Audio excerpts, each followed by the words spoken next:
Boa tarde, pessoal, tudo bem? Professora Rosângela, vamos iniciar nossa aula de arte na página 30, a arte da escultura. O que eu sei, né?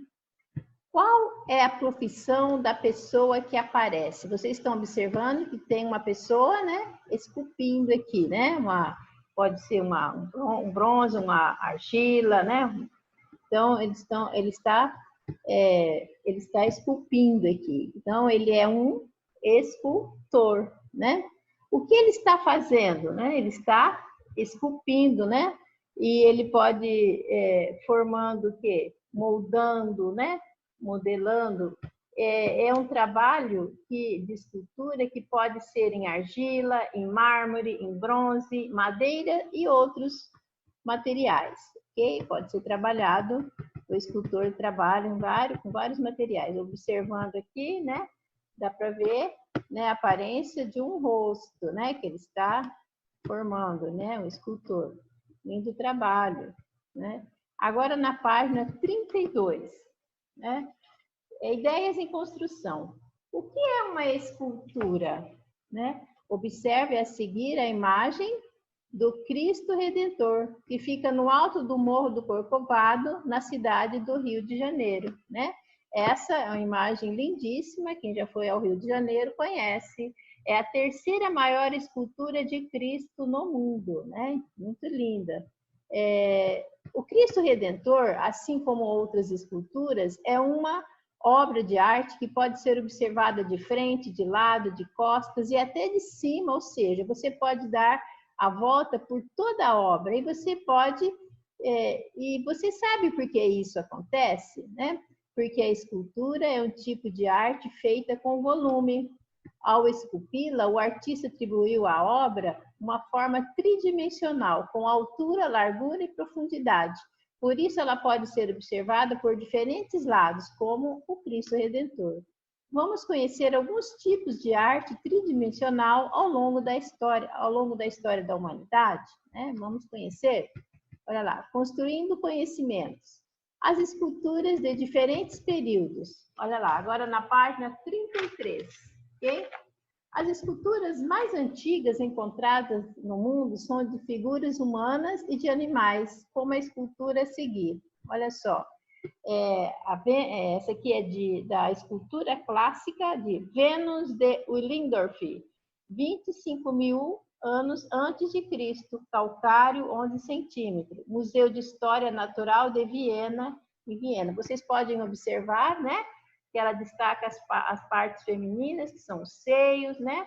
A mulher representa, na época, a fecundidade. Ela não apresenta o rosto, um aparente, né? E também não tem os pés, né? Escultura clássica, muito interessante. Seguindo, essa é uma das mais antigas esculturas do mundo, com mais de 20 mil anos, conhecida como a Vênus de Willendorf. A obra que faz uma representação da figura feminina foi esculpida em um tipo de rocha conhecida como calcário olítico e foi colorida com vermelho, ocre, que pode ser considerado uma variação do castanho. Agora, na próxima página, 34. Observe a escultura grega a seguir, né? A estátua de Atena, a deusa grega, né? Ela valoriza a busca da beleza e da perfeição. Olha que linda, né? Lindíssima, né? E associadas à figura humana. Okay? Essa é a deusa grega. As esculturas gregas estão entre as mais conhecidas do mundo. Ao produzi-las, os artistas buscavam representar formas idealizadas e proporções em equilíbrio.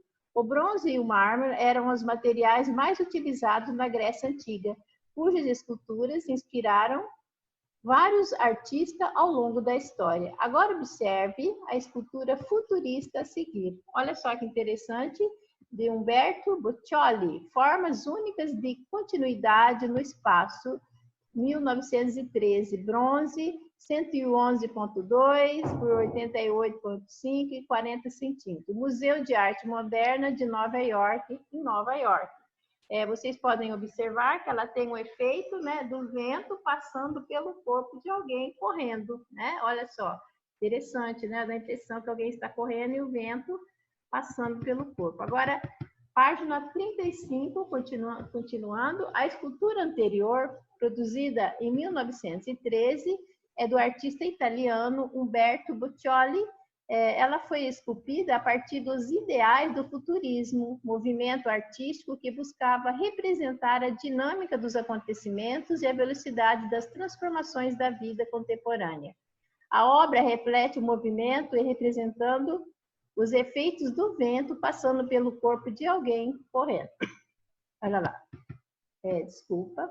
Observe as esculturas mostradas anteriormente. Qual a diferença você percebe entre elas? Observe com seus colegas, né, em casa, com a família, e depois escreva as suas respostas nas linhas a seguir, né? Faça uma observação, né, entre a deusa, né, a deusa grega, estátua da deusa grega e a outra lá que é do Umberto Boccioli, né? Faça uma observação, lembrando que as esculturas futuristas, o valor está em representar a velocidade de um tempo dinâmico que se modifica a cada instante. Okay? Faça um resuminho aqui entre as diferenças que vocês observaram de uma e da outra. Cerâmica. É um objeto feito geralmente com argila.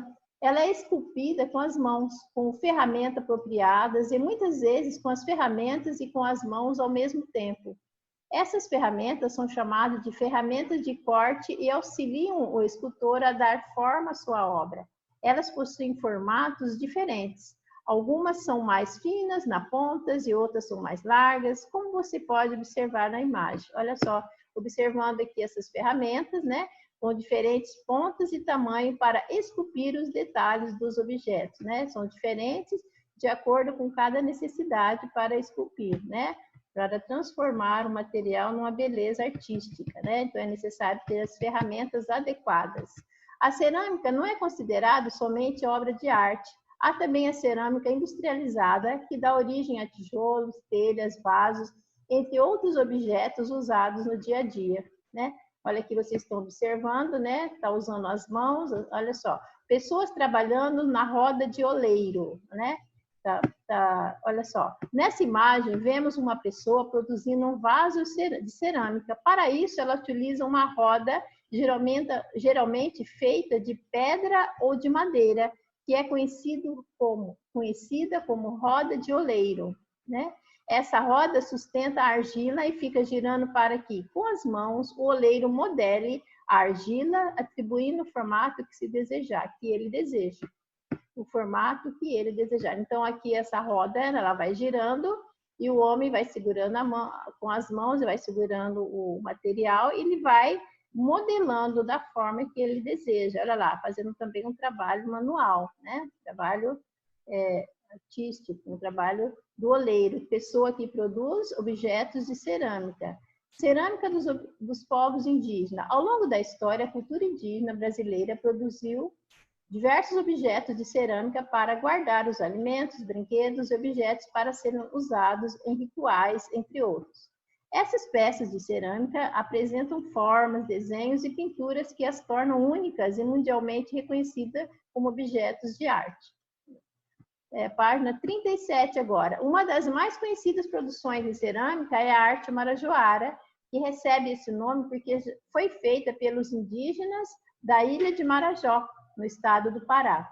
Essas cerâmicas foram produzidas entre os anos 400 e 1400 depois de Cristo. E os desenhos e formatos eram semelhantes aos de pessoas e animais, mas com estilo de formas geométricas, como você pode observar na imagem a seguir, né? Então, vocês estão observando, né, a cerâmica tem um formato geométrico, olha só, todos, e aí ela representa, né, formas humanas, né, olha o rosto, e também representando os animais, né, vocês estão observando aqui, né, olha só, né, cada imaginação, cada ilustração aqui do animal, né, formas geométricas e formas de rosto também humana, né. Há diversas formas de esculpir uma obra, a partir de um bloco de pedra, de mármore, de madeira, de um tronco de árvore e até mesmo de chapas de aço ou outros materiais que apresentem volume. Outras formas de criar esculturas com volume é derretendo metal em moldes pré-preparados ou fazendo modelagem em argila. Há várias maneiras de criar volume no espaço. Seguindo a página 38 agora. Compreendendo as dimensões, lá na página 38. Quando falamos de escultura, estamos nos referindo a uma arte tridimensional, que, como vimos, apresenta altura, largura e profundidade.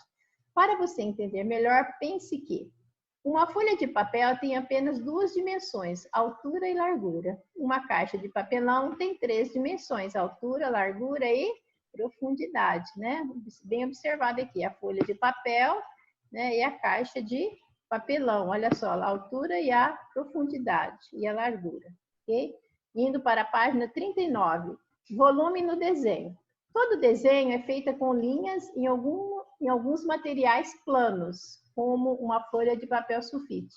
Mas será que podemos dar a ele a aparência tridimensional, mesmo sendo plano? Para isso, é necessário utilizar a técnica de desenho que produz efeito de luz e sombra. Ela atribui ao objeto retratado a impressão de volume. Veja exemplos desse efeito nos desenhos a seguir. Então, aqui observando, né? Você está vendo apenas um círculo, né? Nessa primeira imagem, apenas um círculo.